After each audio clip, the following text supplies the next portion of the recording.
Saya cari apa? Tengok-tengok ni je. Boleh saya cari masa sedikit? Saya macam suka makeup natural tu. Kami ada produk terbaru dari Skippy Fit, Cushion Foundation Pink Edition yang bagi efek glowing tapi tak melekit.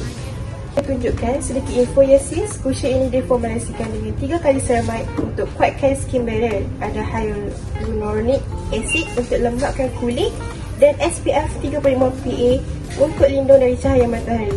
Ia juga sesuai untuk semua jenis kulit termasuk kombinasi dan sensitif. Saya sendiri pakai, memang tak rasa tebal atau flaky langsung. Sis, boleh tahu jenis face macam mana ya? Kering, berminyak atau kombinasi? Bukan saya berminyak, tapi dekat area T-zone berminyak yang sangat teruk. Perfect! Cushion ni memang dikekas untuk kawal minyak tapi masih bagi efek dewy dan natural.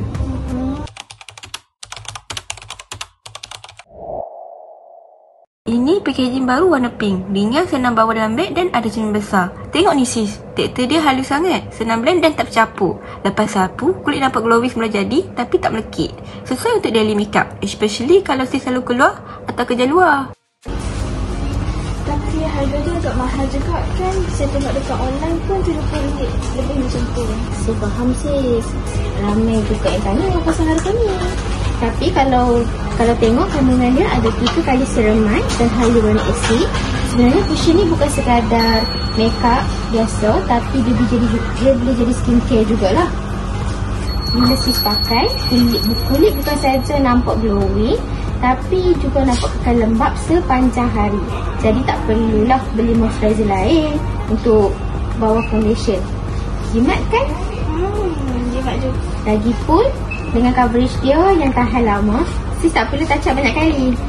Jadi satu cushion pun boleh tahan lama. Berbaloi lah dengan harga yang sis bayar nanti. Tapi saya takut lah kalau kulit saya tak sesuai dengan produk ni. Jangan risau sis, dalam ni kandungan sesuai untuk protect skin yang macam sis. Kalau macam tu boleh lah.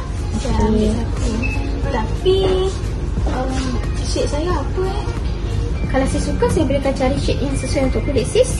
Boleh lah, saya nak satu. Okey, sekejap saya cari Ini sis produknya. Boleh terus ke kaunter nanti untuk buat pembayaran. Nanti kalau sis puas hati dengan hasil dia, boleh follow kami dekat Instagram skippyfit.my untuk promosi baru dan tips seterusnya lah. Dan tips penjagaan kulit. Kami pun akan hubungi sis dalam minggu hadapan untuk tengok progres macam mana sesuai cocok dengan kulit sis.